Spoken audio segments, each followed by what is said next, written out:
आज हम लोग शुरू करने जा रहे हैं अपने मैथ से चैप्टर नंबर 4 जिसका नाम है सिंपल इक्वेशन। ठीक है, देखिए एनसीईआरटी में ना इस चैप्टर का नाम है सिंपल इक्वेशन और ये चैप्टर नंबर 4 कितना है एनसीईआरटी में, सॉरी चैप्टर नंबर कितना है 4 एनसीईआरटी में। लेकिन इसी चैप्टर का नाम जो है आर एस अग्रवाल में क्या कर दिया गया है, linear equations in one variable. ठीक है, तो आपको कंफ्यूज नहीं होना है, इस बात को आप याद रखिएगा कि सिंपल इक्वेशन का जो नाम है आर एस अग्रवाल में क्या कर दिया गया है, linear equations in one variable. ठीक है, तो linear equations in one variable. ठीक है, चलिए इसको लिख लीजिए आप एक minute. Linear equations in one variable, ये है आपका एनसीईआरटी, सॉरी एनसीईआरटी में तो आपका नाम है इस चैप्टर का सिंपल इक्वेशन, और linear equations in one variable chapter का नाम किसमें है, आर एस अग्रवाल में। और सिंपल इक्वेशन एनसीईआरटी में चैप्टर नंबर कितना है 4 और आर एस अग्रवाल में ये कितना नंबर 7, शायद 7 है ना, हाँ 7 है। ठीक है, चलिए तो चैप्टर नंबर कुछ भी हो, चैप्टर का नाम कुछ भी हो, उससे मतलब नहीं हम लोगों को मतलब है कि हम लोगों को कॉन्सेप्ट समझ में आ जाए, है ना, कि आखिर इसमें पढ़ना क्या है। ठीक है, चलिए देखिए ध्यान से क्या लिखा हुआ है, लिखा हुआ है linear equations in one variable, है ना। तो यहाँ पे जो है ना ध्यान में रखने वाली 2-3 टर्म है जो कि आपको ध्यान में रखना है। जैसे पहला है आपका यहाँ पे लीनियर, उसके बाद इक्वेशंस, उसके बाद वेरिएबल। ये 3 टर्म आपको यदि समझ में आ गया तो फिर ये चैप्टर आपको पूरी तरीके से समझ में आ जाएगा। ठीक है, चलिए तो इस चैप्टर का शुरुआत हमारा आज का यहीं से होता है। इस चैप्टर को शुरुआत करने से पहले हम लोग वही काम करेंगे जो कि हर चैप्टर को हम लोग स्टार्ट करने से पहले करते हैं, है ना। पहले उसके बेसिक से चीज़ों को समझते हैं, फिर उसके बाद हम लोग एडवांस लेवल पे चलते हैं, यानी कि शुरू से लेकर ऊपर तक चलेंगे हम लोग। ठीक है, तो चैप्टर का नाम आप सिंपल इक्वेशन बोलिए या फिर linear equations in one variable बोलिए। ठीक है, लेकिन इस वाले नाम में यदि आप देखेंगे ना तो 3 टर्म बहुत इंपॉर्टेंट है। पहला है आपका लीनियर, उसके बाद इक्वेशन, उसके बाद वेरिएबल। पहले इन तीनों को समझ लेते हैं क्या होता है ना, तब आगे बढ़ेंगे तो फिर मजा आएगा। ठीक है, चलिए अब इस चैप्टर को हम लोग पढ़ेंगे कैसे, इसके बारे में भी हम एक बार बता दे रहे हैं। ठीक है, उसको आप ध्यान में रखिएगा। इस चैप्टर में सबसे पहले जो है ना सबसे पहले इस चैप्टर में हम लोग बात करने वाले हैं कुछ इंपॉर्टेंट टर्म्स के बारे में। इंपॉर्टेंट टर्म्स के बारे में सबसे पहले हम लोग बात करेंगे। कुछ हमारे पास इंपॉर्टेंट टर्म्स है, जैसे लीनियर है, इक्वेशंस है, वेरिएबल है, ये कुछ हमारे पास इंपॉर्टेंट टर्म है, इसके बारे में हम लोग पहले पढ़ेंगे। ठीक है, उसके बाद सेकेंड नंबर में हम लोग कुछ क्वेश्चन को सॉल्व करेंगे, कुछ क्वेश्चंस को सॉल्व करेंगे, सवालों को बनाएंगे। ठीक है, उसके बाद तीसरे नंबर में हम लोग इस चैप्टर में ना कुछ वर्ड प्रॉब्लम्स दिए हुए हैं, उसको भी हम लोग सॉल्व करेंगे। ठीक है, तो तीसरे नंबर में हम लोग सॉल्व करने वाले हैं वर्ड प्रॉब्लम्स को।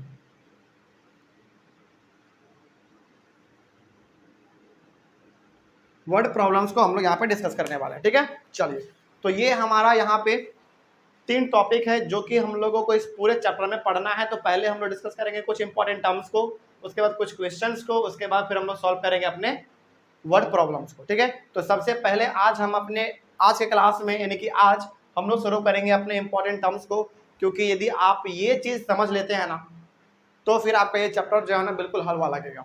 ठीक है, चलिए शुरू करते हैं। तो यहाँ पे हमारे पास कुछ बहुत ही इंपॉर्टेंट टर्म्स है, उसके बारे में हम लोग सबसे पहले बात करेंगे। चलिए सबसे पहला आपका इंपॉर्टेंट टर्म है वेरिएबल। क्या है, वेरिएबल। वेरिएबल जो है ना ये किस वर्ड से निकला हुआ है मालूम है, ये निकला हुआ है आपका VARY से, वेरी से। और वेरी का मतलब क्या होता है मालूम है, चेंज। वेरी का मतलब क्या होता है, चेंज, जो चेंज हो सकता है। तो याद रखिए इस चीज को कि सबसे पहला आपका इंपॉर्टेंट टर्म है वेरिएबल, उसके बाद वेरिएबल आपका किस वर्ड से निकला हुआ है, वेरी वर्ड से निकला हुआ है, और वेरी का मतलब क्या होता है? चेंज। एग्जाम्पल समझते हैं कि आखिर हम लोग वेरिएबल किसको कहेंगे भाई।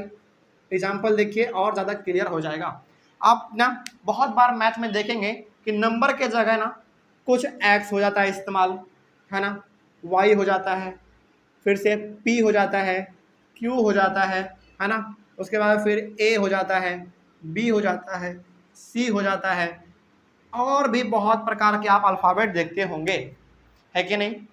जैसे फॉर एग्जांपल मान लीजिए आपने इस प्रकार का देख लिया 4x + 7, देखा ना, तो इसमें जो ये जो x है ना, या फिर आप इसको भी देख लीजिए 8q + 9y, इसमें जो आप q देख रहे हैं और ये जो y देख रहे हैं, इसी को हम लोग कहते हैं वेरिएबल। ठीक है, तो जब भी आपको सवाल में ना अल्फ़ाबेट नजर आ जाए, अल्फ़ाबेट मतलब ABCDEFG से लेके कहाँ तक, जेड तक कुछ भी नजर आ जाए ना, समझ जाइएगा कि वो क्या है, वेरिएबल है। कोई समस्या नहीं ना। चलिए, ये तो आपको समझ में आ गया कि वेरिएबल क्या होता है। तो जब भी आपको सवाल में कहीं पर भी ABCDEFG इस प्रकार का कुछ भी नजर आ जाए ना, तो समझ जाइएगा कि वो वेरिएबल ही है। ठीक है ना। लेकिन यहाँ पे एक चीज गौर करने वाली बात यह है ना कि वेरिएबल का मतलब क्या होता है, चेंज। इसका मतलब क्या हुआ? इसका मतलब ये हुआ कि X Y Z P Q A B C G H कुछ भी जो है ना उसका वैल्यू चेंज हो सकता है अकॉर्डिंग टू क्वेश्चन। एग्जाम्पल के तौर पे मान लीजिए, सपोज कीजिए कि हमने पहला क्वेश्चन बनाया और उसमें जो है ना, हमने पहला क्वेश्चन बनाया और उसमें जो है एक्स का वैल्यू कितना आ गया, 2 आ गया। दूसरा क्वेश्चन बनाया, उसमें एक्स का वैल्यू 3 आ गया। तीसरा क्वेश्चन हमने बनाया, उसमें एक्स का वैल्यू 8 आ गया। चौथा क्वेश्चन हमने बनाया, उसमें एक्स का वैल्यू 9 आ गया। वैल्यू चेंज हो सकता है ना। तो यहाँ पे आप क्या देख रहे हैं, यहाँ पे आपका है तो एक्स एक्स एक्स ही है, लेकिन सबका वैल्यू क्या हो रहा है, बार बार चेंज हो रहा है। एक बार 2 है तो एक बार 3 है, एक बार 8 है तो एक बार 9 है। तो इसीलिए यहाँ पे कहा जाता है कि जो आपका वेरिएबल होते हैं ना, उसका वैल्यू अकॉर्डिंग टू क्वेश्चन क्या हो सकता है, चेंज हो सकता है। जैसे यहाँ पे पहले क्वेश्चन में एक्स का वैल्यू कुछ और आ गया, दूसरे क्वेश्चन में एक्स का वैल्यू कुछ और आ गया, कुछ और आ गया, कुछ और आ गया। तो क्या वेरिएबल अब समझ में आ गया? कोई समस्या इसमें? चलो, तो एक बार हम फिर से आपको बता दे रहे हैं कि वेरिएबल क्या होता है, क्योंकि इंपॉर्टेंट है। जब भी आपको सवाल में कहीं पर भी ABCDEFG XYZ इस प्रकार का कुछ भी नजर आ जाए ना, तो आप समझ जाइएगा कि वो क्या है, वेरिएबल है। और वेरिएबल का जो वैल्यू होता है वो सवाल के अकॉर्डिंग क्या हो सकता है, क्या चेंज हो सकता है, बदल सकता है। ठीक ना। चलो, तो यही होता है हमारा वेरिएबल। आगे बढ़ते हैं। वेरिएबल के बाद आपका सेकेंड इंपॉर्टेंट टर्म है जिसको हम लोग कहते हैं कांस्टेंट। ठीक है, और इसी को ना बहुत सारे बुक में कांस्टेंट टर्म भी कहा जाता है। क्या कहा जाता है, कांस्टेंट टर्म। ठीक है, ये है आपका सेकेंड टर्म। ये जो है ना कांस्टेंट, ये चेंज नहीं हो सकता है। क्या नहीं हो सकता, ये बोलना है मेरे साथ, ये चेंज नहीं हो सकता है। तो डू नॉट चेंज। देखो, कांस्टेंट का मतलब ही होता है फिक्स। कांस्टेंट का मतलब ही क्या होता है, फिक्स्ड, कभी वो बदल नहीं सकता है।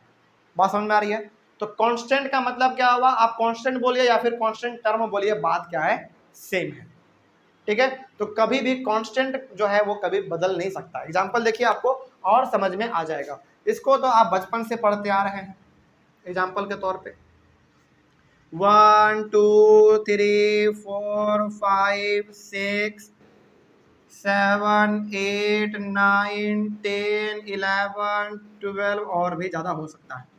ठीक है, तो ये सब क्या है, आपका एग्जाम्पल है किसका, कांस्टेंट का।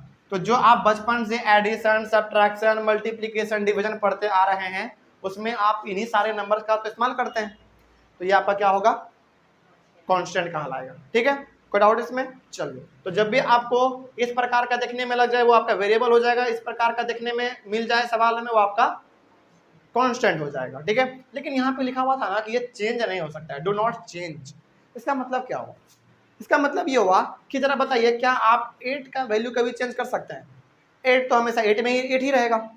चाहे आप उसको इंडिया में लिखिए, अमेरिका में लिखिए, ऑस्ट्रेलिया जाके लिखिए, यूरोप में लिखिए, कहीं भी जाके लिखिए, 8 को तो आप 8 ही लिखेंगे ना।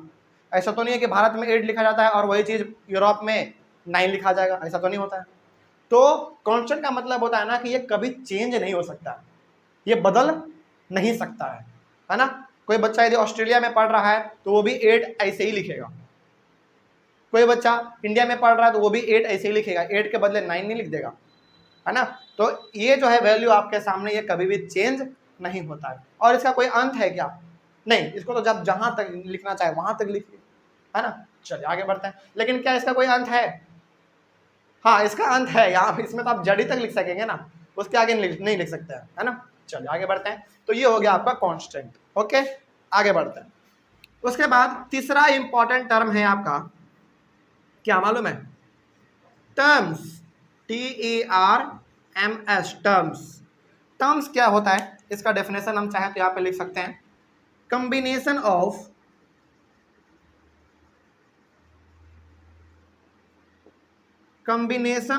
Variable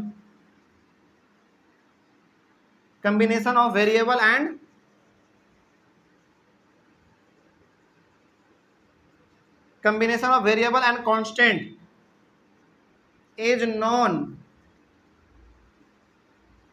known as terms. क्या लिखा हुआ जरा देखो ध्यान से, यहाँ पे लिखा हुआ है combination of variable and constant is known as terms. मतलब क्या हुआ? वेरिएबल को और कांस्टेंट को आपस में क्या कर दो, कंबाइन कर दो, मतलब आपस में क्या कर दो, मिला दो। अब मिलाने के बाद जो बनेगा वही क्या कहलाएगा, हमारा टर्म्स कहलाएगा। एग्जाम्पल देखिए, आपको और ज्यादा क्लियर हो जाएगा। जैसे एग्जाम्पल इसका देखिए, बड़ा ही खूबसूरत एग्जाम्पल के तौर पे आप ले सकते हैं 5x, ठीक है, कॉमा, चलो उसके बाद नंबर बदल देते हैं, 8x प्लस 9 कर लो, ठीक है। आगे बढ़ते हैं। उसके बाद आप चाहें तो यहाँ पे 4/5, चलो इस प्रकार का भी मत लो, नहीं तो आप ज़्यादा कंफ्यूज हो जाएंगे फिर। 4³ माइनस 12 ले लो, कॉमा, और इसमें आप क्या ले सकते हैं, चलो एक और ले लेते हैं हम लोग, 6y प्लस 10। ये चीज़ हमारा यहाँ पे है, ठीक है। चलो अब जानते हैं कि आखिर ये टर्म्स क्यों है ना। देखिए क्या लिखा हुआ है, पहले डेफिनेशन को गौर से देखिए, क्या लिखा हुआ है डेफिनेशन में, combination of variable and constant is known as terms. मतलब कि इसमें आपस में क्या कर दो, वेरिएबल को भी और कांस्टेंट को भी आपस में मिला दो, है ना। तो आप देखिए जरा ध्यान से, यहाँ पे क्या है, 5x है, तो ये 5 है, ये क्या है, ये कांस्टेंट है, और ये जो x है ये क्या है, आपका वेरिएबल है। बिल्कुल सही, क्योंकि जब भी आपको इस प्रकार का नंबर देखने में मिल जाए ना, ये जो आपको यहाँ पे लिखा हुआ वो क्या है, आपका होता है कांस्टेंट होता है। और जब भी आपको ABCD अल्फाबेट कुछ नजर आ जाए, वो हमारा क्या होता है, वेरिएबल होता है, जो कि आपने यहाँ पे जान चुका है। तो यहाँ पे आपका एक कांस्टेंट भी है और आपका एक वेरिएबल भी है, तो क्या दोनों आपस में जुड़ गया तो क्या बन गया, 5x बन गया, है ना। इसी को हम लोग क्या कहेंगे, टर्म्स कहेंगे। क्या कहेंगे, टर्म कहेंगे। बात समझ में आ रहा है? तो यहाँ पे हमारा दोनों आपस में कंबाइन हो गया, कोई समस्या इसमें? चलिए आगे बढ़ते हैं। उसके बाद इसमें देखिए 8x प्लस 9, पहले इसको देख लो। 8 आपका क्या है, कांस्टेंट, x क्या है आपका, वेरिएबल, ठीक है। और यहाँ पे 9 लिखा हुआ है, तो आपके मन में सवाल आ गया होगा कि सर ये तो केवल 9 हुआ, ये तो केवल कांस्टेंट हो गया, तो वेरिएबल कहाँ है इसमें? तो इस बात को हमेशा याद रखिएगा आपको हमने एक्सपोनेंट चैप्टर पढ़ाया है ना। उसमें क्या पढ़ाया है हमने आपको कि यदि x का पावर क्या रहता था, 0 रहता था, उसका वैल्यू कितना होता था, 1 होता था। इसको समझ में नहीं आया सर, समझ लेते हैं दोबारा। जैसे मान लीजिए आपके सामने यहाँ पे लिखा हुआ है 8, ठीक है, लेकिन ऑटोमेटिकली 8 के बगल में जो है ना आपका x का पावर कितना रहता है, 0 ऑटोमेटिकली रहता है। मालूम है क्यों? क्योंकि 8x का, यदि x का पावर 0 है तो उसका वैल्यू कितना होगा, 1 होगा, ठीक है। और यहाँ पे यदि आप 8 में 1 को मल्टीप्लाई कीजिएगा तो 8 ही आएगा ना। अब बात समझ में आया? मतलब क्या हुआ, एक्सपोनेंट चैप्टर में आपने एक चीज पढ़ा है कि x का पावर यदि जीरो रहता था तो वैल्यू सा कितना होता था, 1 होता था। तो यहाँ पे एग्जाम्पल के तौर पे दी मेरा यहाँ पे 8 है, तो ऑलरेडी यहाँ पे आपका जो है एक्स का पावर 0 हमेशा रहता है, वो आपको दिखता नहीं है, ना ही आप उसको लिखते हैं, लेकिन ऑटोमेटिकली वो आपका हमेशा वहाँ पे रहेगा, इनविजिबल है, यानी कि जादूगर है वो हमेशा वहाँ पे रहेगा ही रहेगा। क्यों रहता है भाई? क्या इसके रहने से यहाँ पे कोई फर्क पड़ेगा? कोई फर्क नहीं पड़ेगा, क्योंकि एक्स का पावर 0 का वैल्यू कितना होता है, 1 होता है, और आप 8 में 1 को मल्टीप्लाई कीजिएगा तो 8 ही रहेगा, है ना। तो क्या यहाँ पे 8 के साथ x है, तो 8 आपका क्या हुआ, कांस्टेंट हुआ, और x आपका क्या हुआ, वेरिएबल हुआ, लेकिन इन दोनों का वैल्यू कितना आएगा आपका, बाद में 8 ही आएगा, है ना। तो क्या हम यहाँ पे कह सकते हैं कि 9 भी हमारा क्या है, अपने आप में एक टर्म है, क्योंकि ये 9 है, इसके साथ ऑटोमेटिकली क्या यहाँ पे जुड़ा हुआ होगा, x का पावर 0, यानी कि x यहाँ पे जुड़ा हुआ है ना, कुछ इस प्रकार का रहेगा, जो कि आपको यहाँ पे नहीं दिख रहा होगा, है कि नहीं। और आपको मालूम है इसका वैल्यू कितना होता है, 1, यानी कि 9 इंटू 1 की जगह तो आपका 9 ही सिंगल आएगा, लेकिन क्या यहाँ पे x है कि नहीं इसके साथ जुड़ा हुआ, है कि नहीं। तो ये क्या आपका 9 भी अपने आप में एक टर्म है, बिल्कुल है, कोई दिक्कत। इसी प्रकार से क्या 12 भी अपने आप में एक टर्म है, बिल्कुल है। क्या 10 भी अपने आप में एक टर्म है, बिल्कुल है, क्योंकि इन सभी के साथ जो है x का पावर 0 जुड़ा हुआ है, लेकिन वो आपको दिखता है क्या, नहीं दिखता है, लेकिन वो होता है, ठीक है, एक्सपोनेंट के हिसाब से। कोई डाउट इसमें? चलो आगे बढ़ते हैं। तो यहाँ पे आपने क्या समझा, यहाँ पे आपने समझा टर्म्स किसको कहते हैं। तो जब भी हम लोग वेरिएबल को और कांस्टेंट को आपस में कंबाइन कर देते हैं तो वही हमारा क्या बन जाता है, टर्म्स बन जाता है, जो कि आपने यहाँ पे एग्जांपल के तौर पे देख लिया है। कोई समस्या समझ में आ रही है बात? चलिए अब इसके साथ टर्म्स के बाद आपका तीसरा तो हो गया, चौथा इंपॉर्टेंट टॉपिक आता है आपका, चौथा आता है अलजेब्रिक एक्सप्रेशंस। क्या आता है? हाँ, algebraic expression, algebraic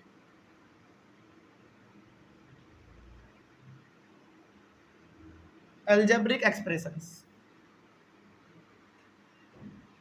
algebraic expression का भी डेफिनेशन बड़ा सिंपल है, इसको भी हम यहाँ पे लिखे दे रहे हैं, ठीक है। क्या लिखेंगे देखिए, combination of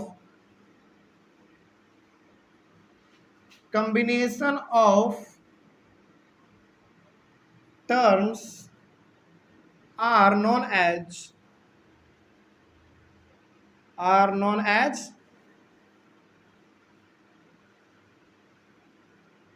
algebraic expressions।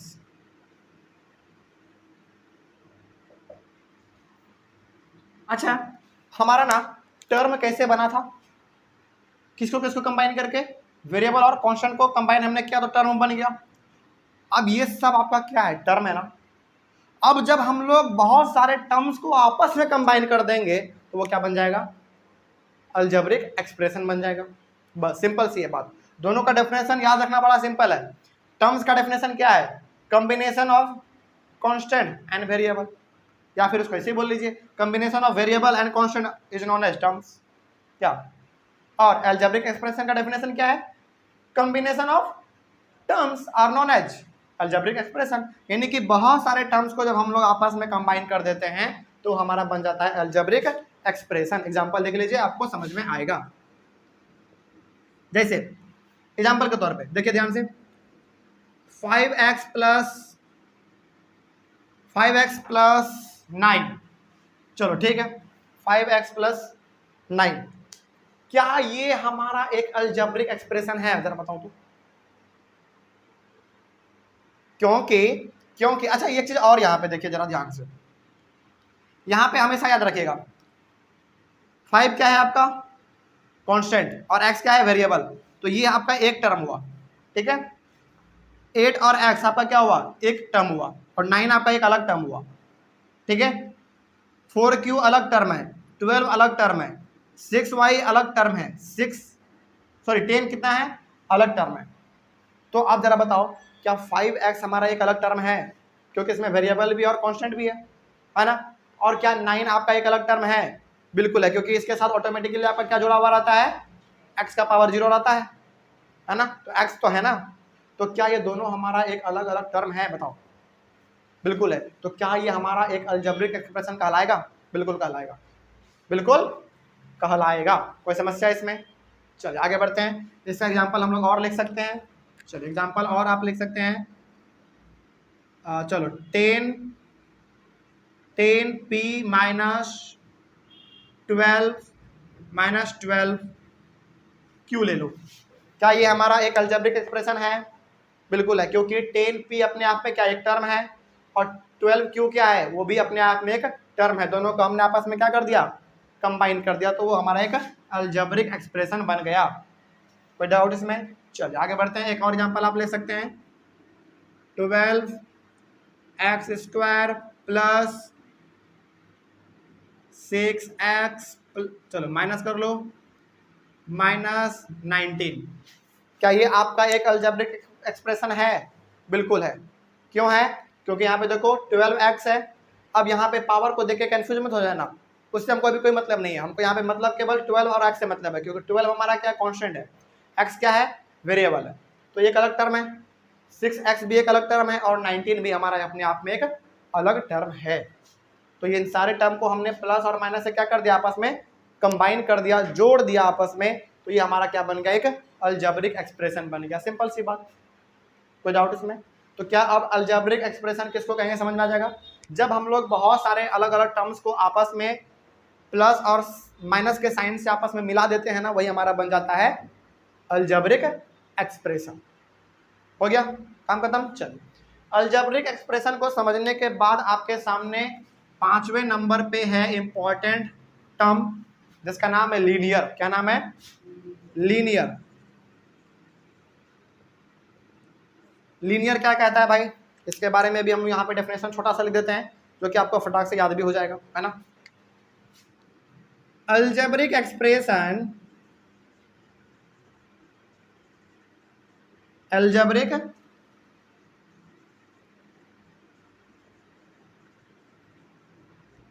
expressions having power, power को बहुत सारे लोग ना डिग्री भी बोलते हैं। क्या बोलते हैं? डिग्री। हैविंग पावर 1, बस यही है हमारा लीनियर का डेफिनेशन। क्या है देखो जरा ध्यान से, अलजेब्रिक एक्सप्रेशंस हैविंग पावर 1, यानी कि अलजेब्रिक एक्सप्रेशन जिसका पावर कितना होना चाहिए, 1 होना चाहिए, उसी को हम लोग कहेंगे लीनियर। बात समझ में आ रहा है? जैसे एग्जांपल देखेंगे आपको समझ में आएगा। जैसे एग्जांपल के तौर पे चलिए यही वाला एग्जांपल ले लेते हैं। कितना है? 5x plus 9। तो क्या सबसे पहले बात तो क्या ये हमारा एक अलजेब्रिक एक्सप्रेशन है? बिल्कुल है। अब जरा बताओ कि इस x का पावर कितना है? क्या x का पावर कुछ आपको दिख रहा है? नहीं दिख रहा होता तो ऑटोमेटिकली कितना होता है?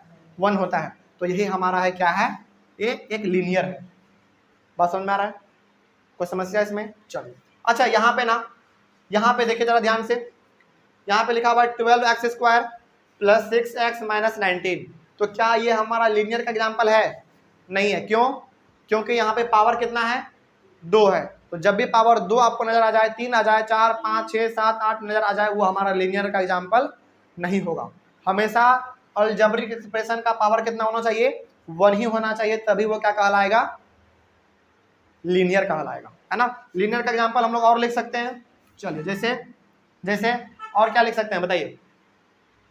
लीनियर का एग्जांपल हम लोग और क्या लिख सकते हैं? चलो 10x माइनस कर लो, इस बार 10x माइनस 90 कर लो। ये भी हमारा किसका एग्जांपल है? लीनियर का एग्जांपल है, क्योंकि इस x का पावर भी 1 है और इस x का पावर भी 1 है। क्योंकि कुछ नहीं दिखता है ना, तो ऑटोमेटिकली क्या होता है? 1 पावर तो होता ही है। काम खत्म। बात समझ में आ गया? चलो ये हो गया हमारा लीनियर। तो कोई पूछे कि लीनियर क्या होता है भाई, तो आप बोलिएगा कि जब दो अलजेब्रिक एक्सप्रेशन, जब अलजेब्रिक एक्सप्रेशन का पावर कितना हो जाए? 1 हो जाए, वही हमारा कहलाएगा लीनियर। सिंपल सी बात, ठीक ना। अब 6ठे नंबर में आपका आता है इक्वेशन। क्या आता है? इक्वेशन। इक्वेशन का मतलब होता है क्या मालूम है? इक्वालिटी। क्या होता है? इसका मतलब होता है इक्वालिटी।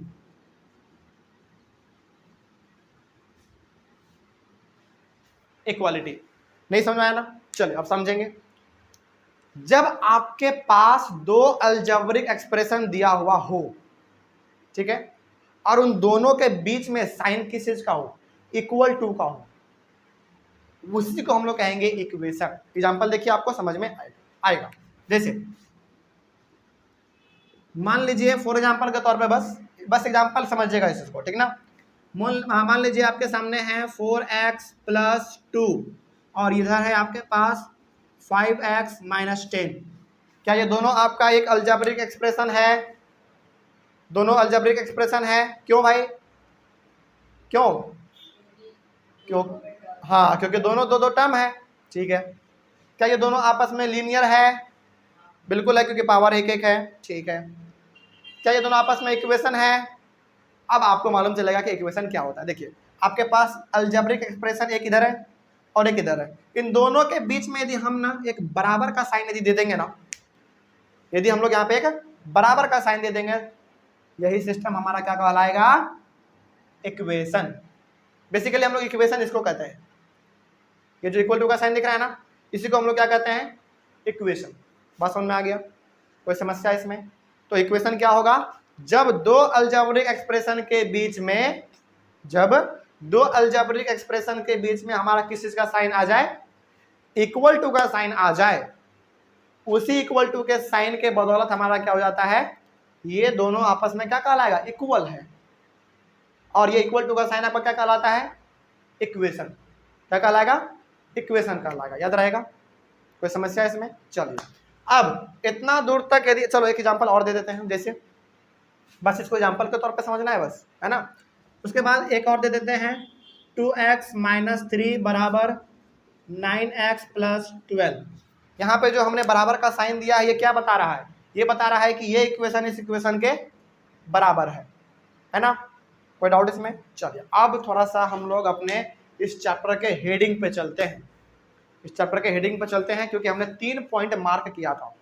पहला है आपका लीनियर, उसके बाद इक्वेशन, उसके बाद वेरिएबल, ठीक है। चलिए अब समझते हैं एक एक करके तीनों को, क्योंकि हमने यहाँ पे लिख दिया है, ठीक ना। चलिए, वेरिएबल का मतलब क्या?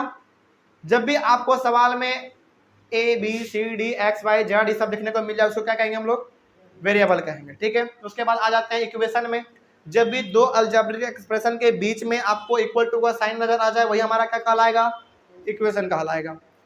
लीनियर क्या कहलाएगा? जब अलजेब्रिक एक्सप्रेशन का पावर कितना हो जाए? 1 हो जाए, उसी को हम लोग क्या कहेंगे? लीनियर कहेंगे। यानी कि क्या? अच्छा, एग्जांपल के तौर पे देखिए, चलो एक और चीज हम बताते हैं। अच्छा, ये तो तीनों टर्म था, ये तीनों टर्म समझ में आ गया ना? बिल्कुल समझ में आ गया। चलो, अब हमको जरा ना सोच के बताना कि यहाँ पे ना हमने 1 पॉइंट 2 3 4 5 6 पॉइंट हमने यहाँ पे डिस्कस किया है। 6 पॉइंट डिस्कस किया ना हमने। क्या इस 6 पॉइंट का निचोड़, कंक्लूजन हमको इस वाले में दिख रहा है क्या? इस वाले में या फिर इस वाले में? दिख रहा है, बिल्कुल दिख रहा है। एक एक करके हम लोग यहाँ पे रिलेट करते हैं, ठीक है। रिलेट करते हैं, जरा देखिए तो ध्यान से। पहले आपने क्या पढ़ा? वेरिएबल, मतलब कि एक्स वाई सब होना चाहिए। तो क्या जरा देखो तो, चलो नीचे वाला भी है ऊपर वाला भी है, हम लोग बात कर लेते हैं केवल नीचे वाले का, क्योंकि दोनों सेम है। वेरिएबल मतलब क्या? एक्स वाई ये सब। क्या आपके पास यहाँ पे 2 गो है, तो क्या दोनों में एक्स और एक्स दिख रहा है? बिल्कुल दिख रहा है। कोई डाउट इसमें? चलो आगे बढ़ते हैं। उसके बाद आपने क्या पढ़ा? कांस्टेंट, मतलब कि जो आपका नंबर होता है वही आपका क्या कहलाता है? कांस्टेंट कहलाता है। क्या इसमें कांस्टेंट है? बिल्कुल है। 2 3 9 12 क्या आपका कांस्टेंट है। उसके बाद आपने क्या पढ़ा? टर्म्स पढ़ा, यानी कि वेरिएबल और कांस्टेंट को आपस में जोड़ दो, कंबाइन कर दो, क्या बन जाएगा? टर्म बन जाएगा। क्या 2x आपका एक टर्म है? बिल्कुल है। क्या 3 आपका एक टर्म है? बिल्कुल है। क्या ये 9x आपका एक टर्म है? बिल्कुल है। क्या 12 आपका एक टर्म है? वो भी बिल्कुल है ना। चलिए आगे बढ़ते हैं। फिर टर्म के बाद आपने क्या पढ़ा? अलजेब्रिक एक्सप्रेशन, मतलब क्या? जब टर्म्स को आपस में कंबाइन कर दो क्या बन जाएगा? अलजेब्रिक एक्सप्रेशन बन जाएगा। तो क्या ये हमारा 2x हमारा एक टर्म है, 3 भी हमारा एक टर्म है, दोनों को हमने कंबाइन कर दिया किसके थ्रू? माइनस के साइन के थ्रू। तो क्या ये हमारा एक अलजेब्रिक एक्सप्रेशन बना? बिल्कुल बना। क्या ये हमारा एक अलजेब्रिक एक्सप्रेशन बना? बिल्कुल बना। कोई डाउट नहीं इसमें। चलो उसके बाद आपने क्या पढ़ा? लीनियर पढ़ा, मतलब क्या? पावर कितना होना चाहिए अलजेब्रिक एक्सप्रेशन का? 1 होना चाहिए। क्या इस वाले अलजेब्रिक एक्सप्रेशन का पावर 1 है? बिल्कुल है। क्या इस वाले अलजेब्रिक एक्सप्रेशन का पावर है 1? बिल्कुल है, बात खत्म। उसके बाद ने क्या पढ़ा? इक्वेशन पढ़ा। दो अलजेब्रिक एक्सप्रेशन के बीच में किस का साइन होना चाहिए? इक्वल टू का साइन होना चाहिए, उसी को हम लोग क्या कहते हैं? इक्वेशन कहते हैं। तो क्या इक्वेशन का साइन यहाँ पे है? बिल्कुल है। तो इस चीज को केवल समझने के लिए आपको ये 6 पॉइंट समझना पड़ा, और इस 6 पॉइंट का जो निचोड़ है आपको कहां पे देखने को मिल गया? इस वाले में देखने को मिल गया, इसमें भी देखने को मिल गया, इस वाले में भी देखने को मिल गया। काम खत्म। बात समझ में आ रहा है? तो यहां से आपने 6 इंपॉर्टेंट पॉइंट के बारे में समझा, और आपके जो इस चैप्टर का हेडिंग था उसके इंपॉर्टेंट टर्म्स को भी आपने समझ लिया। वेरिएबल, इक्वेशन और लीनियर, क्या पूरा बात समझ में आया? एक बार दोबारा हमको फटाफट बताइए। लीनियर का मतलब क्या? जिस अलजेब्रिक एक्सप्रेशन का पावर 1 हो, ठीक है। इक्वेशन का मतलब आपने क्या समझा? दो टर्म नहीं, दो अलजेब्रिक एक्सप्रेशन के बीच में जब हम लोग इक्वल टू का साइन डालते हैं वही हमारा कहलाता है इक्वेशन। वेरिएबल का मतलब आपने क्या समझा? जो वेरी करता है, मतलब कि ABCD ये सब जो है वही हमारा क्या कहलाता है? वेरिएबल कहलाता है। बात खत्म हो गया, खत्म बस। तो चैप्टर के हेडिंग को समझने के लिए हम लोगों को इतना कुछ समझना पड़ा पहले, तब जाकर हमको ये चीज समझ में आया, है ना। तो अब जो आपको इस पूरे सवाल में मिलने वाला है ना क्वेश्चन, वो क्वेश्चन किस प्रकार का मिलेगा? क्वेश्चन इस प्रकार का होगा जिसको कि आप देखते ही इस 6 पॉइंट को तुरंत मेंशन कर देंगे, तुरंत बता देंगे कि अरे भाई ये प्रकार का ये सवाल है, इस सवाल में ये 6 पॉइंट क्या हुआ है? इस्तेमाल हुआ है। अब देखते ही बता देंगे। बात समझ में आ रही है? चलो एक एग्जांपल के तौर पे हम आपको बताते हैं, ठीक है। चलिए आपके सामने हम यहाँ पे दे रहे हैं एक सवाल, जैसे देखिए यहाँ पे है 5x - 6 = 4x - 2। तो क्या ये वाला एग्जाम्पल जो हमने यहाँ पे दिया है, जो लिखा है, क्या वो इस एग्जाम्पल में हमारा ये 6 का 6 पॉइंट लागू हुआ है? बिल्कुल हुआ है। और इसी प्रकार का सवाल आपको जो है इस पूरे चैप्टर में मिलता रहेगा। अच्छा, क्या ये 4x + 8 बराबर, सॉरी 4 + x बराबर 8, क्या ये भी हमारा एक इस 6 टर्म्स का एग्जाम्पल है क्या? बिल्कुल है, बिल्कुल है, क्योंकि बीच में किसका साइन है? इक्वल टू का साइन है। और 8 भी अपने आप में एक टर्म है, ये भी एक कांस्टेंट है, और ये भी हमारा क्या? एक वेरिएबल है। बात समझ में आ रही है? तो इसी प्रकार का आपको पूरा चीज मिलेगा। तो यहाँ से मेरे हिसाब से आप पूरी तरीके से ये 6 टर्म समझ गए होंगे, और हमारा जो है लीनियर इक्वेशन इन 1 वेरिएबल में हम लोग क्या पढ़ने वाले हैं वो भी आप समझ गए। हम लोग हमेशा कैसे सवालों को सॉल्व करेंगे? ऐसे सवालों को सॉल्व करेंगे जिसमें कि 2 अलजेब्रिक एक्सप्रेशन होगा, और उन दोनों के बीच में किस चीज का साइन होगा? इक्वल टू का साइन होगा। वैसे वैसे सवालों को हम लोग यहाँ पे सॉल्व करने वाले हैं। कोई डाउट इसमें? चलिए आगे बढ़ते हैं। फिर इतना कर लेने के बाद अब जो है हम लोगों के सामने एक, हाँ यहाँ पे ना हमारे सामने अब आता है कि आखिर लीनियर इक्वेशन इन 1 वेरिएबल के सवालों को सॉल्व कैसे किया जाता है कि नहीं। हालांकि समय तो हमारे पास बहुत कम बचा है, लेकिन हम कोशिश करेंगे कि कर लें। जैसे फॉर एग्जांपल के तौर पे चलिए हमारे सामने ना यहाँ पे कुछ सवाल दिया हुआ है, हम इसको यहाँ पे लिख दे रहे हैं, ठीक है, क्योंकि हमको इधर अभी ज़रूरत है स्पेस का। क्या लिखा हुआ है? 4 + x = 8। उसके बाद क्या लिखा हुआ है? 7x + 3 = 9। ठीक है, चलो पहले इतना ही कर लेते हैं हम लोग। चलो एक और ले ही लेते हैं, जैसे 5x - 6 = 4x - 2। इसको मिटा रहे हैं यहाँ से, ठीक है, इसको वहाँ पे लिख दिए हैं क्योंकि यहाँ पे हमको स्पेस का अभी ज़रूरत है। ठीक है, चलो यहाँ पे आपके सामने ना एक बड़ा ही इंपॉर्टेंट टॉपिक है ना, उसको हम लोग यहाँ पे सीखेंगे। Solution of a linear equation. Solution of a linear equation आपका ये हेडिंग है। Solution of a linear equation, ये आपके टॉपिक का नाम है। क्या है टॉपिक का नाम? Solution of a linear equation. यानी कि इस टॉपिक में बेसिकली हम लोग ये बात करने वाले हैं कि लीनियर इक्वेशन के सवालों को सॉल्व कैसे किया जाता है। बात समझ रहे हो? सॉल्व कैसे करना है। जैसे एग्जांपल के तौर पे हम आपको यहाँ पे बता रहे हैं, जैसे देखिए ध्यान से। अच्छा एक और चीज इसी टॉपिक के अंदर इसी टॉपिक के अंदर, इसी के अंदर हम लोग ना दो और चीजों के बारे में समझ लेंगे। क्या समझेंगे इन दोनों के अंदर हम लोगों? पहला समझेंगे rules, rules for solving, rules for solving an equation. दूसरा चीज हम लोग यहां पे और समझ लेंगे ट्रांसपोजिशन। क्या समझेंगे? ट्रांसपोजिशन।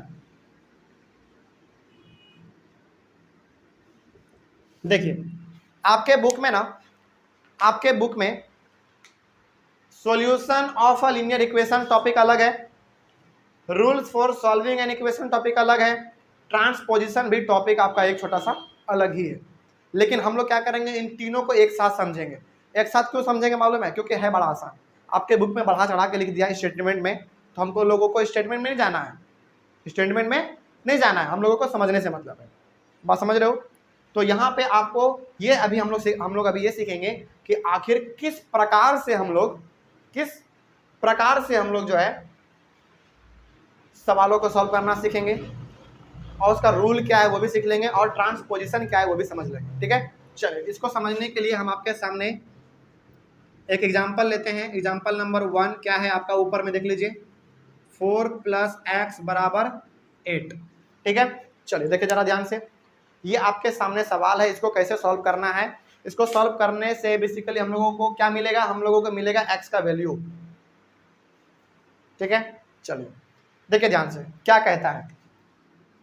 एक बात हमेशा याद रखिएगा, जब भी आपके सवाल में ऑलरेडी एक इक्वल टू का साइन हो, तो जब हम लोग सवालों को सॉल्व करते हैं तो कैसा साइन देते हैं, इस प्रकार का साइन देते हैं।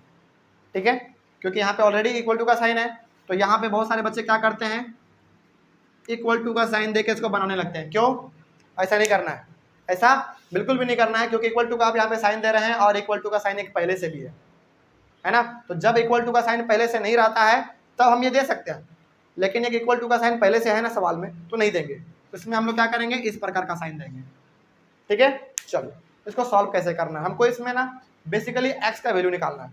तो इस बात को हमेशा याद रखिएगा, जिसका वैल्यू निकालना है, जिसका वैल्यू निकालना है उसको इसी साइड में रखो, उसको लेफ्ट साइड में ही रखो। तो किसका वैल्यू आपको निकालना है, x का निकालना है ना, इसको इधर ही रहने दो, इधर ही रहने दो। ठीक है, और बराबर है 8। बात समझ में आ रही है? और यहाँ पे था आपका 4, तो ये 4 अभी आपका किस में है बताइए, प्लस में है ना। इस 4 को हमको जो है इस बराबर के उधर भेजना है, तो जब भी हम लोग प्लस वाले को उधर भेजेंगे तो वो क्या बन जाएगा, माइनस बन जाएगा। इस बात को हमेशा याद रखिएगा, कहीं पे लिख लीजिए, जैसे जैसे यहाँ पे आप नोट कर लीजिएगा। ठीक है, नोट कर लीजिए यहाँ पे, जैसे यहाँ पे प्लस है और यहाँ पे हमारा माइनस है। ठीक है, इक्वल टू के इधर क्या है आपका, प्लस में है, और इक्वल टू के इधर कोई चीज माइनस में है। याद रखिएगा इस चीज को हमेशा। जब कोई चीज हमारा, सुनिए ध्यान से, जब कोई चीज हमारा इधर प्लस में हो, इधर करेंगे तो क्या बन जाएगा, माइनस बन जाएगा। याद रखिएगा हमेशा कि जब कोई चीज प्लस में हो, इधर करेंगे तो वह क्या बन जाएगा, आपका माइनस बन जाएगा। और जब कोई चीज आपका माइनस में हो, इसको उधर करेंगे तो क्या बन जाएगा, प्लस बन जाएगा। याद रहेगा ये चीज। चलिए एक और चीज इसमें है आपका मल्टीप्लाई, और आपका क्या है, डिवाइड।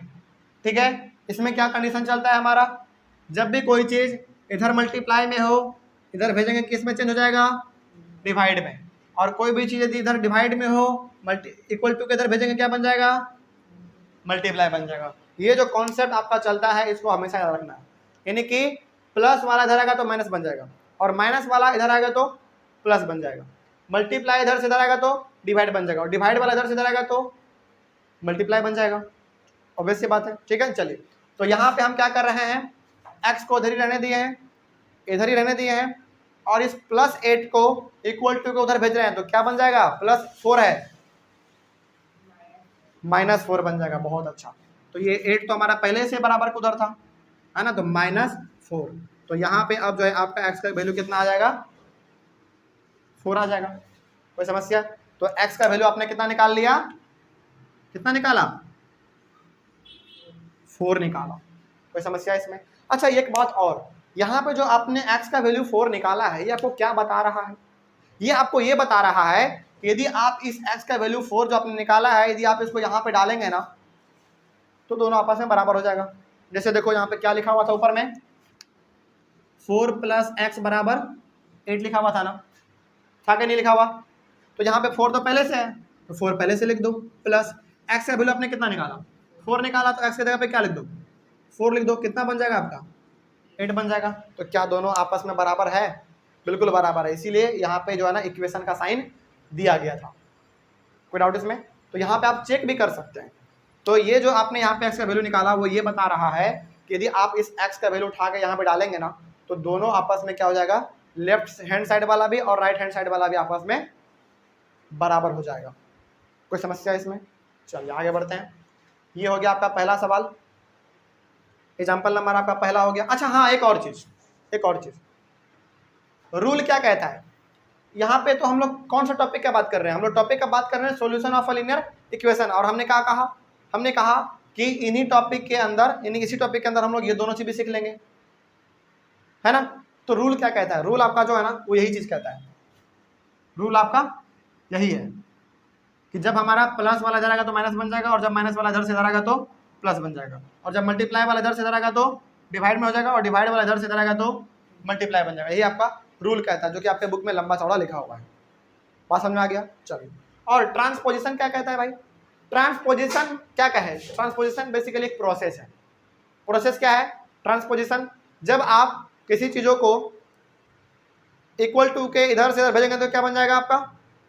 जैसे यहाँ पे आप प्लस वाले को इधर भेजेगा माइनस बन जाएगा, माइनस वाले को इधर भेजेगा आपका क्या बन जाएगा? प्लस बन जाएगा। इसी प्रोसेस को हम लोग क्या कहते हैं? ट्रांसपोजिशन कहते हैं। बस सिंपल सी बात खत्म। चलिए आपके सामने एग्जांपल नंबर 2 लिया जाए। क्या है बताइए? 7x + 3 = 9। ठीक है, इसमें भी आपको किसका वैल्यू निकालना है? x का वैल्यू निकालना है। ठीक है, चलिए। अच्छा एक और चीज यहाँ पे, एक चीज ना यहाँ पे आप एक चीज और समझ ही लीजिए कि ये जो चैप्टर का हेडिंग है ना, linear equations in one variable, इस पूरे के पूरे चैप्टर में हम लोग जो बात करेंगे, आपके सामने जो अलजेब्रिक एक्सप्रेशन आएगा ना, उसमें वेरिएबल जो है वो एक ही होगा। मतलब कि यदि x है तो x ही रहेगा, यदि y है तो y ही रहेगा। इस प्रकार का आपके सामने कभी नहीं आएगा। जैसे इस प्रकार का देखिए, इस प्रकार का आपके सामने 12x + 9y, इस प्रकार का आपके सामने कभी नहीं आएगा। ये आएगा आपका 9-10 क्लास में। क्यों? क्योंकि इसमें दो वेरिएबल है, एक x है और एक y है। तो इसको हम लोग क्या कहते हैं? Linear equation in 2 variable. और आपको इस क्लास में कौन सा वेरिएबल पढ़ना है? 1 वेरिएबल पढ़ना है। तो आपके सामने हमेशा जो है वो एक ही वेरिएबल आएगा, एक ही वेरिएबल। अब एक वेरिएबल का मतलब ये नहीं है कि इधर कुछ नहीं रहेगा, इधर भी रह सकता है आपका। जैसे 10x + 12, तो आपके मन में सवाल आ रहा होगा सर यहाँ पे तो 2 का वेरिएबल हो गया। नहीं, वेरिएबल तो एक ही है, x और x। समझ गए? चलिए, तो वेरिएबल आपका इधर भी एक x ही है और इधर भी आपका एक x ही है, तो वेरिएबल एक ही रहेगा। लेकिन क्लास 9-10 में क्या है, वेरिएबल 2 हो जाता है, एक x रहेगा तो दूसरा y रहेगा, या फिर एक p रहेगा तो एक q रहेगा, एक z रहेगा तो एक a रहेगा, या फिर एक c है तो एक d रहेगा, इस प्रकार से। ठीक है, लेकिन आपको इस क्लास में जो है पूरे के पूरे क्लास में, क्लास 7 में जो आपका लीनियर इक्वेशन इन 1 वेरिएबल ही पढ़ना है।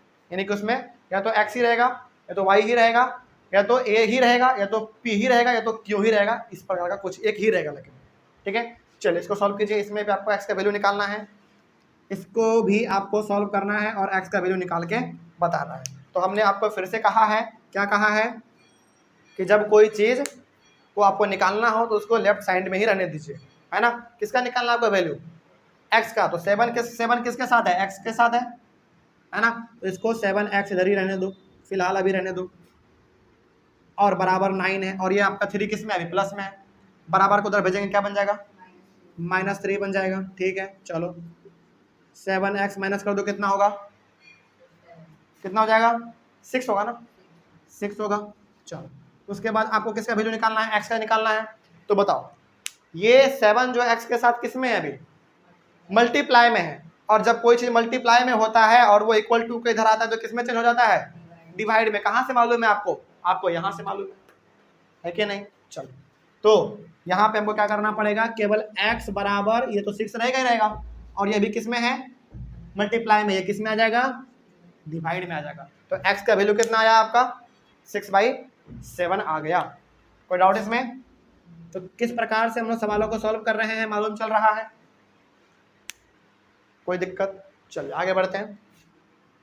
उसके बाद फिर से आपके पास एक और सवाल है, नीचे तो स्पेस नहीं है, कहाँ पे बना दे, चलो यहाँ पे बना दे, बस आप इसको कर लीजिएगा 3rd नंबर, ठीक है ना, वहां से यहाँ देख लीजिए, तीसरे नंबर में देख लीजिए क्या है 3rd नंबर सवाल आपका, 5x - 6 बराबर 4x - 2, यही है ना। चलिए इसको सॉल्व कर लीजिए। कैसे कीजिएगा सॉल्व, इसको देखिए ध्यान से। आपको किसका वैल्यू निकालना है, x का। तो x वाले को लेफ्ट साइड में रहने दो, ये 5x है, इसको यहीं पे रहने दो, ठीक है। और ये बराबर के इधर क्या है, 4x है, ये 4x इसमें है अभी प्लस में, इधर आएगा तो क्या बन जाएगा, माइनस बन जाएगा, यानी कि -4x बराबर दे दो। और ये -2 आपका इधर है, इधर ही रहने दो। और ये -6 आपका किस में है अभी, माइनस में, इधर आएगा तो प्लस में, यानी कि +6। अब आगे बताइए, यहाँ पे कर लीजिए इसको, 4x - 5x कितना, सॉल्व करके बताइए इसको। 1x लिखते नहीं हम लोग, बेसिकली क्या लिखते हैं, केवल x लिखते हैं। x बराबर -2 + 6, प्लस माइनस क्या होता है, माइनस, लेकिन साइन किसका, बड़ा का, तो कितना होगा 4। तो x का वैल्यू कितना आया आपका, 4 आया। तो क्या ये चीज़ समझ में आ रहा है, कोई समस्या इसमें? चलिए, तो यहाँ पे हमारा जो सवाल बनाने का सिलसिला है वो हमने यहाँ पे बेसिकली 1, 2 और 3 सवाल हम लोगों ने अभी यहाँ पे बनाया है, लेकिन सवालों को बनाने का सिलसिला हमारा अभी और चलेगा, हम लोग सवालों को और सॉल्व करेंगे, ठीक है। चलिए, तो यहाँ पे देखिए जरा ध्यान से अब कि आपने इस पूरे चैप्टर में क्या पढ़ा, एक बार हम लोग आपको लिखना कैसे वो भी समझ लीजिए।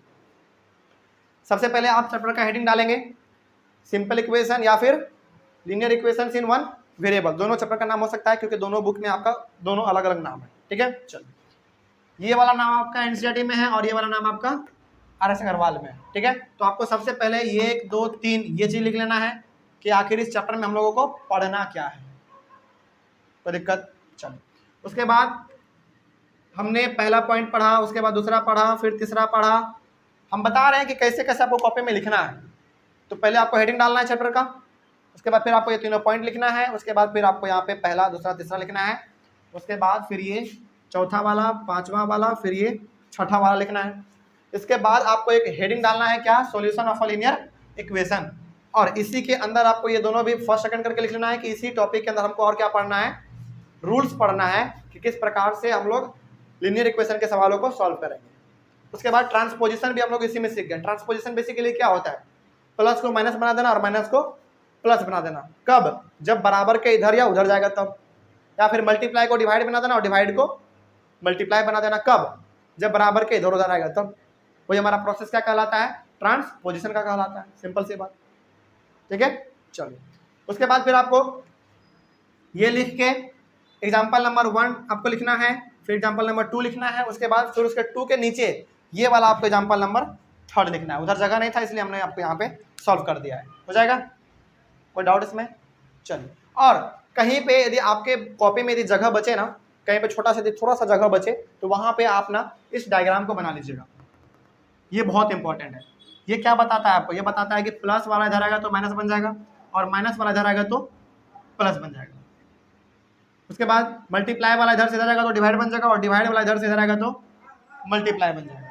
कोई डाउट इसमें, समझ में आ रही है? चलो, तो यहाँ से हमने जो है सिंपल इक्वेशन बोलो या फिर linear equation in one variable बोलो, इस चैप्टर का हम लोगों ने इंट्रोडक्शन लिया, कुछ सवालों को भी हम लोगों ने सॉल्व किया और सवालों को सॉल्व करने का सिलसिला हमारा और आगे चलेगा, ठीक है ना। चलिए, तो ऑनलाइन वाले बच्चे आप पहले एक बार इसका स्क्रीनशॉट ले लीजिए। स्क्रीनशॉट ले लेने के बाद फिर हम लोग अपने अगले वाले क्लास में सवालों को और सॉल्व करेंगे, क्योंकि हम लोगों ने अभी फिलहाल जो है इंपॉर्टेंट टर्म्स वाले को खत्म कर दिया है। 3 चीज पढ़ना था हम लोगों को इसमें, इंपॉर्टेंट टर्म्स, तो इंपॉर्टेंट टर्म्स हमारे पास 6 थे, हम लोगों ने उसको खत्म कर दिया है। उसके बाद था क्वेश्चन, क्वेश्चन को अभी हम लोगों ने केवल 3 ही सॉल्व किया है, 1 क्वेश्चन, 2 क्वेश्चन और एक 3 क्वेश्चन, ठीक है। तो कुछ क्वेश्चन को हम लोग और सॉल्व करेंगे, क्वेश्चन को सॉल्व करने के बाद जब पूरी तरीके से बन जाएगा उसके बाद फिर चलेंगे हम लोग अपने वर्ड प्रॉब्लम में। ठीक है, चलिए मिलते हैं फिर हम लोग अपने अगले वाले क्लास में कुछ क्वेश्चंस के साथ। तब तक के लिए thank you very much and have a nice day.